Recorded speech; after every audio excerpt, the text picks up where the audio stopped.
یہ بنیادی طور پر اردبیل کے باشندے ہیں، اور اردبیل ابتدائی طور پہ یہ کردوں کا ایک علاقہ ہوا کرتا تھا۔ قدیم علاقہ ہے، ایران کے قدیم علاقوں میں شامل ہے۔ قدیم دور میں اس کی زیادہ تر جو آبادی تھی وہ کرد قبائل پہ مشتمل تھی، لیکن جب 13ویں صدی میں منگول انویژن شروع ہوا، یعنی 1200 سمتنگ میں چنگیز خان کی قیادت میں جب یہ 12ویں اور 13ویں صدی میں منگول نکل پڑے اور مسلم دنیا پہ حملہ آور ہوئے، ایک طرف تو چین کو انہوں نے تہس نہس کر کے رکھ دیا، دوسری طرف خوارزم اور پھر ایران کی طرف بڑھتے ہوئے یہ لوگ عراق کی طرف آئے، بغداد کی طرف۔ تو اس دوران ظاہر ہے کوئی بھی خطہ ان کے ہاتھوں سے بچ نہ سکا، پھر لوگ دور دراز سے ہجرتیں کر کے مختلف علاقوں میں جا کر آباد ہوتے رہے۔ تو ردبیل میں بھی ترکوں کی، ازبکوں کی اور دیگر قبائل کی، جو سینٹرل ایشین قبائل تھے، ان کی بہت بڑی تعداد آ کر آباد ہو گئی، جس کی وجہ سے یہاں پہ ایک بہت بڑا امیلگمیشن ہوا۔ ظاہر ہے پھر اس دوران 2 صدیاں مزید گزر گئیں، 2 ڈھائی صدیاں۔ تو اس دوران یہاں پہ جو ایک خونی اختلاط تھا وہ ہوا، اور وہ وہاں کی جو پاپولیشن تھی پھر وہ پیور حالت میں نہیں رہی، صرف کرد نہیں رہے۔ تو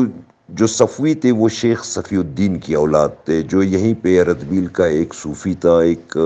شیخ تھا۔ بنیادی طور پہ یہ شیعہ تھے۔ تو انہوں نے 1501 میں اپنی حاکمیت قائم کی، اور شیخ صفی الدین کی وجہ سے یہ حکومت صفوی حکومت کہلائی۔ ان میں 2 بڑے حکمران گزرے ہیں، ایک تو اسماعیل صفوی ہے اور دوسرے شاہ عباس صفوی، جن کے نام سے بندر عباس کو جو ہے نا یہ نام دیا گیا، بندر عباس کا۔ تو یہ بڑے حکمران تھے ان کا زمانہ چونکہ 16ویں صدی سے لے کر 18ویں صدی تک ہے،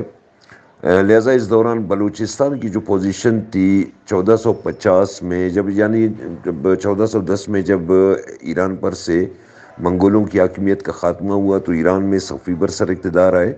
تو اسی طرح بلوچستان کے اندر بالخصوص مکران میں اور سینٹرل بلوچستان میں 2 دیگر بلوچ قبائل برسر اقتدار ہے۔ مکران میں 1450 میں رند الاشار کی حاکمیت قائم ہو گئی، جبکہ کلات کے علاقے میں 1410 میں سوراب میں کمبرانیوں کی حکومت قائم ہو گئی۔ لیکن جو ساحلی علاقے تھے، ساحلی علاقوں پہ ہوت قبیلے کو بالادستی حاصل تھی، ہوت قبیلے کی کلمتی شاخ کو، اس کو بالادستی حاصل تھی، اور وہ وہاں کے حاکم تھے، اس لیے کہ یہ وہی زمانہ ہے جب 16ویں صدی میں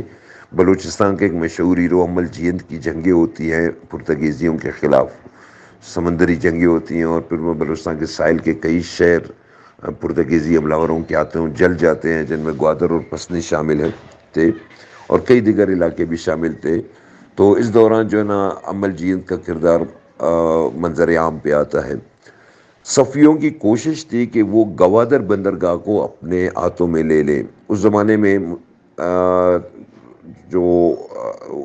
مسلم خلافت تھی وہ آٹومن امپائرز کو منتقل ہوئی تھی۔ عثمانی ترکوں نے ترکی میں اپنی خلافت قائم کی تھی، یہ بھی 1301 میں، یعنی منگول حملوں کے جب تھوڑے سے ٹھنڈے پڑ جانے کے بعد یہ کائی قبیلے نے آ کر وہاں پر اپنی بالادستی قائم کی، اور اس طرح خلافت کا آغاز ہوا، ایک آٹومن امپائر کی خلافت کا، جس کو خلافت عثمانیہ کہا جاتا ہے۔ صفویوں کی ان کی نہیں بنتی تھی، ان کی مابین کئی جنگیں ہوئی، لہٰذا مکران کے معاملے پہ صفویوں نے، بالخصوص شاہ عباس صفوی نے پرتگیزیوں کے ساتھ ایک معاہدہ کیا کہ وہ ارمز کی بندرگاہ پرتگیزیوں کو دے دیں گے تاکہ وہ اپنا یہاں پہ ایک فوجی ٹھکانہ بنا سکیں، لیکن اس کے بدلے پرتگیزی صفویوں کو مدد دیں گے کہ وہ گوادر کی بندرگاہ پہ قبضہ کر لیں، اور اس طرح انہوں نے پرتگیزیوں کے ساتھ یہ وعدہ کیا کہ وہ آٹومن امپائر کے خلاف پرتگیزیوں کی مدد کریں گے۔ اس طرح جو بلوچستان کا جو سمندری علاقہ ہے، جو سمندر ہے، یہ ایک بیٹل فیلڈ بن گیا 16ویں صدی میں۔ یہاں پہ خونریز جنگیں ہوئی ترکوں اور پرتگیزیوں کے مابین، جن میں بلوچوں نے ترکوں کا ساتھ دیا اور ایرانیوں نے، صفویوں نے، انہوں نے پرتگیزیوں کا ساتھ دیا۔